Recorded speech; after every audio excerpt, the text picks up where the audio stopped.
ओम वंदे गौ मातर। मित्रों, श्री कृष्ण गोविंद हरे मुरारी हे नाथ नारायण वासुदेवाय। जय श्री कृष्ण। मित्रों, हम पठन कर रहे हैं ब्रह्मलीन संत श्री डोंगरी जी महाराज द्वारा रचित श्रीमद् भागवत रहस्य का।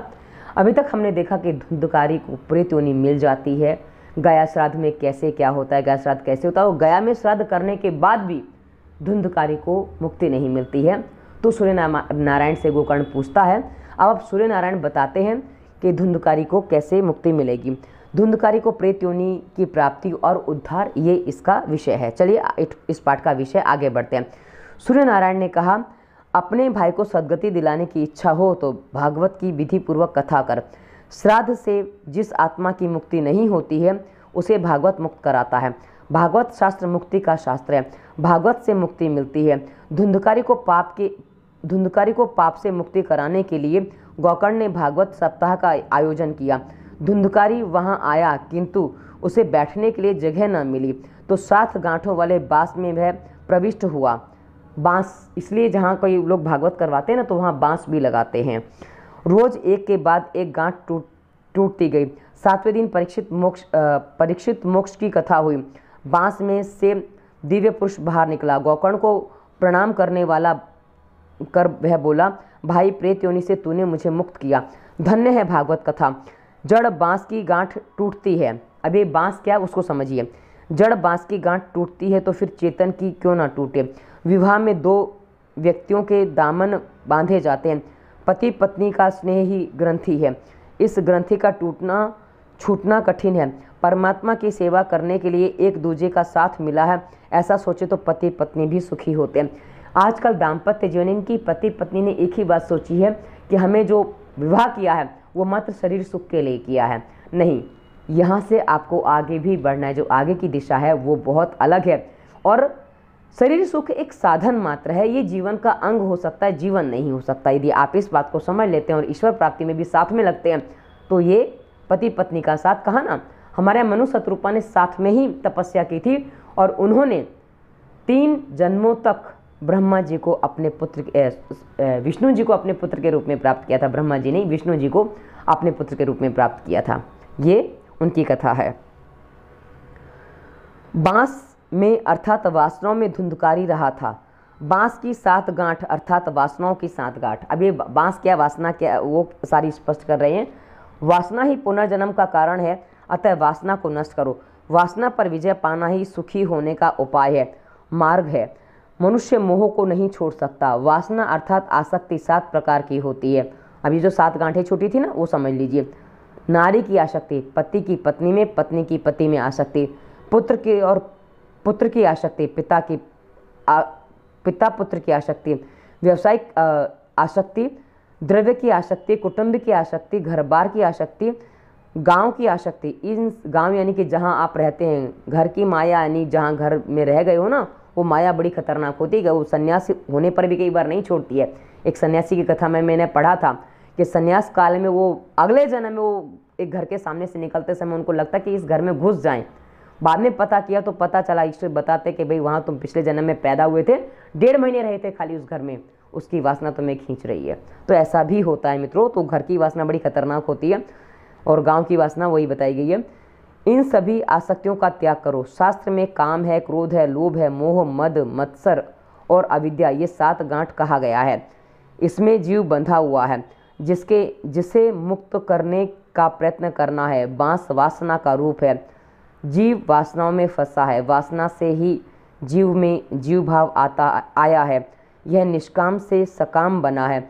वासनाओं की ग्रंथियाँ जब तक न छूटे तब तक जीव भाव निर्मूल नहीं होता है। श्री भागवत की कथा के श्रवण से वासना की प्रत्येक ग्रंथि टूटती है। भागवत कथा से ये ग्रंथियाँ टूटती हैं। प्रभु से प्रेम बढ़े तो आसक्ति की ग्रंथियाँ टूटने लगे। श्री भगवान के नाम का जप करेंगे और वही एक सत्य है ऐसा मानकर उसका नित्य स्मरण करेंगे तो वासनाओं की ग्रंथियाँ छूट जाएंगी। एक गृहस्थ का नियम था कि वह 12 वर्षों से कथा सुनता आया। अब ये 12 वर्ष कथा सुनने के बाद भी उसके जीवन पर क्या प्रभाव पड़ा, आप समझेंगे तो आपको स्पष्ट हो जाएगा। और क्या कहना चाह रहे हैं, ये हम नॉर्मल लोग जो कर रहे हैं उसके बारे में है। एक ब्राह्मण रोज कथा करने के लिए आते थे। एक दिन सेठ के बाहर जाने का प्रसंग उपस्थित हुआ। कथा श्रवण के नियम को भंग कैसे किया जाए। उसने ब्राह्मण से कहा कि मैं कल कथा नहीं सुन सकूंगा, मेरा नियम क्या होगा। ब्राह्मण ने कहा कि तुम्हारा पुत्र कथा सुनेगा तो चल जाएगा। गृहस्थ ने पूछा कि कथा सुनने से वह कहीं वीतरागी हो गया तो, क्योंकि संसारी व्यक्ति को सबसे अधिक परेशान करता है कि उसका बेटा कम से कम संन्यास ना ले ले, उसके बच्चे कहीं संन्यास मार्ग पर ना चले जाए। ये सबसे बड़ा कष्ट होता है माता पिता को, क्योंकि मेरी माँ को भी यही कष्ट था कि मेरी बेटी कहीं संन्यास ना ले ले। उनको आज भी ये कष्ट है और मैं उनका ये कष्ट दूर नहीं कर पाती हूँ, क्योंकि उनको लगता है कि ये अकेली है, जिस रास्ते पे जा रही है पता नहीं ये क्या करेगी, तो वो एक डर रहता है। और वो आज मैं 50 साल की हूँ, वो 75 साल की हो रही हैं, पर उनको ये डर सताता है। ब्राह्मण ने कहा 12 वर्ष तुझे कथा सुनते हो गए, फिर भी तुम्हें वितराग न हुआ, तो एक दिन में कथा से तुम्हारे पुत्र को विरागी कैसे हो जाएगा। यजमान कहता कि हम तो रोज कथा सुनते हैं, किंतु मन की गांठ नहीं छोड़ते हैं। ऐसा मत करो, कथा सुनकर मन की गांठ छूटनी चाहिए। जीव जब तक संसार का सुख त्याग मन से ना करे तब तक भक्ति सिद्ध नहीं होती।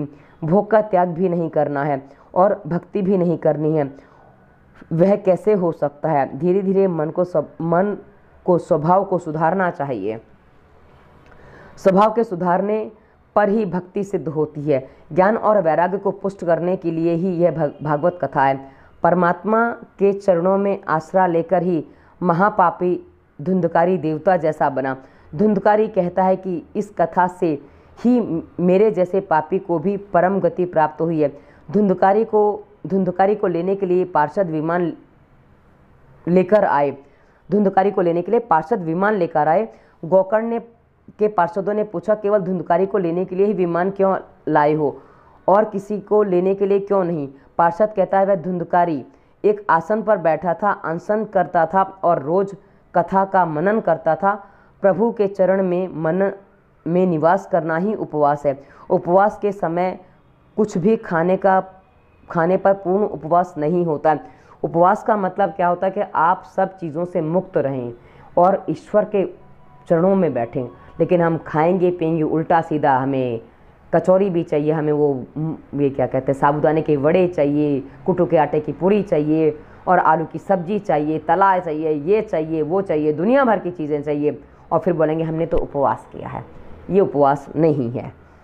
कथा सुनकर केवल धुंधकारी को ही मुक्ति मिली। कथा धुंधकारी की ही तरह सुननी चाहिए। उसने कथा का मनन और निधिध्यासन किया, उसे मुक्ति मिली। श्रवण मनन और निधिध्यासन से ही ज्ञान दृढ़ होता है। अब जब आप कोई चीज़ सुनते हैं, बस सुन लिया, कान से सुना, दूसरे कान से निकाल दिया, तो उसका कोई लाभ नहीं है। ये यहाँ इस रूप में बताया गया। आदृढ़ं न हतम ज्ञानम प्रमादेन हतम श्रुतम संदिग्धो ही हतो मंत्रो व्यग्र चित्रो हतो जपः। बिना दृढ़ता का ज्ञान व्यर्थ है। इसको ये जो अभी पढ़ा उसका अर्थ है, बिना दृढ़ता के ज्ञान व्यर्थ है, उसी भांति लापरवाही से किया गया श्रवण भी व्यर्थ है। आप सुन तो रहे हैं लेकिन आपने कुछ समझा कुछ नहीं समझा, उसका कोई अर्थ नहीं है। संदेहयुक्त मंत्र व्यर्थ है। इसलिए थोड़ी देर पहले बताया गया था कि जब आप मंत्र पाठ करते हैं तो अर्थ का आपको ज्ञान होना चाहिए, उसके बाद मंत्र पाठ करेंगे तो वो सही काम करता है। व्यग्र चित्त से किए गए जप का कोई फल नहीं मिलता। अब वो कहा ना, मन में जाप कर रहे हो, मन से जाप करो, इतनी माला करनी और चित्त शांत है, तो उसका कोई लाभ नहीं है।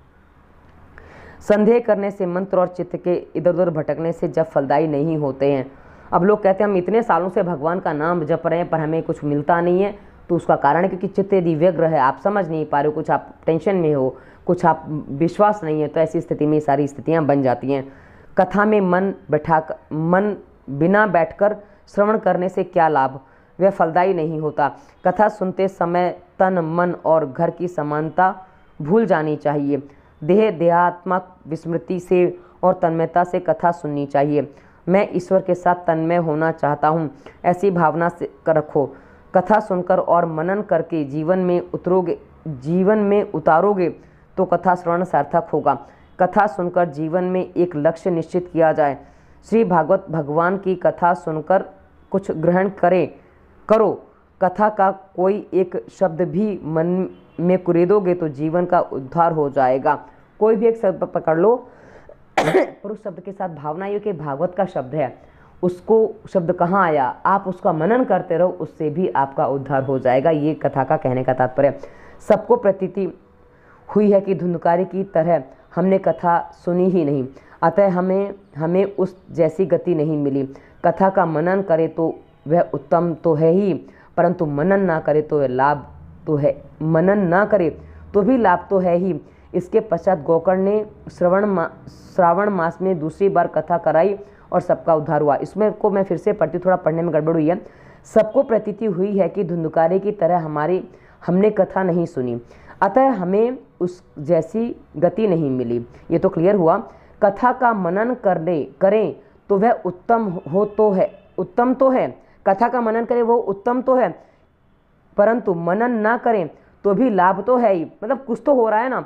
इसके पश्चात गोकर्ण ने श्रावण मास में दूसरी बार कथा कराई और सबका उद्धार हुआ। उसके बाद सबने तरीके से कथा सुनी तो उद्धार हुआ। उस समय महारानी भक्ति वहाँ प्रकट हुई, ज्ञान और वैराग्य भी साथ में आए। इस कथा से महारानी भक्ति प्रकट होती हैं। ज्ञान और वैराग्य के साथ भक्ति बढ़े तो मुक्ति मिले। ज्ञान और वैराग्य के बिना भक्ति करने से मुक्ति नहीं मिलती। भक्ति महारानी आनंदित हुई और ज्ञान वैराग्य के साथ नृत्य करने लगी। मूर्छित और क्षीण ज्ञान को फिर से पुष्ट करने के लिए, जागृत करने के लिए यह श्री भागवत की कथा है। गोकर्ण के सभा मंडप में भगवान प्रकट हुए। उन्होंने गोकर्ण से कहा कि मैं तुम्हारे कथा कीर्तन से प्रसन्न हूँ, तुम कोई वरदान मांगो। उस समय सनत कुमार कहते हैं कि जो मनुष्य श्री कृष्ण की कथा करे, श्री कीर्तन करे, ऐसे वैष्णव भक्त के हृदय में आप विराजमान हो, सबको सदगति मिले। अब जब आप कोई भी पुस्तक पढ़ते हैं, धार्मिक पुस्तक, उसमें ये बात अवश्य आती है कि आप, वो जो कथाकार है वो ये मांगते हैं ईश्वर से कि भाई आप उसके हृदय में विराजमान हो। और ये मित्रों हर देवी देवता के लिए लागू होता है। ऐसा नहीं है कि आप कहा ना सभी में ईश्वर का रूप है और ईश्वर एक ही है, उसमें कुछ भेद नहीं है। बस हाँ, मान्यताओं के भेद हैं, आप किस रूप में मानते हो बस उतना भेद है, अन्यथा ईश्वर में कोई भेद नहीं है। बैकुंठ में जो आनंद मिलता है वही आनंद श्री भागवत कथा में मिलता है, परंतु शर्त यह है कि प्रेम पूर्वक इस कथा का श्रवण किया जाए। कथा श्रवण के समय इस जगत को विस्मृत करना चाहिए। श्री भागवत ऐसा ग्रंथ नहीं है जो मृत्यु के पश्चात भी मुक्ति दिलाए, यह तो मृत्यु से पहले ही मुक्ति दिलाता है। भागवत मुक्ति प्राप्त करने का शास्त्र है। वेदांत के दिव्य सिद्धांत व्यास जी ने इस महात्म्य में ही भर दिए हैं। छठा अध्याय विधि बताने के लिए है। सत्कर्म विधि पूर्वक किया जाए तो दिव्य बनता है। सत्कर्म काल के नियम से अबाधित है। सत्यनारायण की कथा में कहा गया कि सत्कर्म करने में देर ना करो। हम क्या करते हैं, हमें कुछ अच्छा काम करना है ना, हम सोचते हैं, मुहूर्त निकालते हैं कि भाई कब करेंगे, कल करेंगे, परसों करेंगे, कब अच्छा मुहूर्त है, और बुरे काम हम तुरंत कर लेते हैं। इसलिए बुरे काम ज़्यादा होते हैं, अच्छे काम कम होते हैं। और इसलिए हम कहते हैं कि अच्छे काम करने का मुहूर्त मत देखिए, जब मन में कम से कम विचार बन गया वही मुहूर्त है अच्छे, क्योंकि विचार तो बन गया, वरना विचार ही कहाँ बनते हैं, और बाद में तो विचार भी कभी कभी छूट जाता है। इसलिए अच्छे काम तुरंत करने चाहिए। धर्मराज के पास आकर एक याचक ने दान मांगा। अब ये धर्मराज की कथा है, छोटी सी कथा है। धर्मराज ने उसे अगले दिन आने को कहा। भीमसेन ने इस बातचीत को सुनते ही विजय दुंदुभी बजानी शुरू कर दी। सबने सोचा कि भीमसेन कहीं पागल तो नहीं हो गए, क्योंकि विजय दुंदुभी विजय के समय ही बजाई जाती है। भीमसेन ने इसका कारण बताते हुए कहा कि आज मेरे बड़े भाई ने काल को भी नियंत्रण में कर लिया है। वे जान गए हैं कि वे अगले दिन भी जीने वाले हैं। अब आप सोचिए कि भीम किस स्थिति में जीते थे। उनको ये पता था कि किस पल मृत्यु हो जाए, भरोसा नहीं है, तो जो काम करना है अभी करना है, आज करना है। हाँ, वो एक योजना अलग होती है, हम आज के काम करके आज अपने आप को संतुष्ट करें, वो बात दूसरी है, वही सबसे सही बात है। और उसके बाद भविष्य की योजना अलग विषय है, पर अच्छे काम करने के लिए हमें कल पर नहीं टालना चाहिए। कहने का तात्पर्य ये है। धर्मराज ने इस काल विजय के उपलक्ष्य में मैं यह दुदुम्भी बजा रहा हूँ। धर्मराज को अपनी इस भूल का तुरंत ज्ञान हो गया। कहा गया है, ना जानियो जानकी नाथे सवारे शू थवानू छे। ये गुजराती कथन है कि जानकी नाथ को भी नहीं पता है सुबह क्या होने वाला है, क्योंकि रात को पता चला था कि भाई राजाभिषेक होना है, और सुबह पता चला कि 14 बरस राम बनवासी। तो ये जानकीनाथ को भी नहीं पता था, श्री राम को भी नहीं पता, तो हमारी क्या गिनती है भाई उसमें। इसलिए अर्थात जानकीनाथ भगवान श्री राम भी नहीं जान सके कि प्रातःकाल क्या होने वाला है। धर्मराज ने याचक को तुरंत वापस बुलाया और यथायोग्य दान दिया। सत्कर्म तत्काल करो, भवरोग की औषधि है भागवत कथा। श्री कृष्ण गोविंद हरे मुरारी, हे नाथ नारायण वासुदेवाय। जय श्री कृष्ण। धन्यवाद। वंदे मातरम।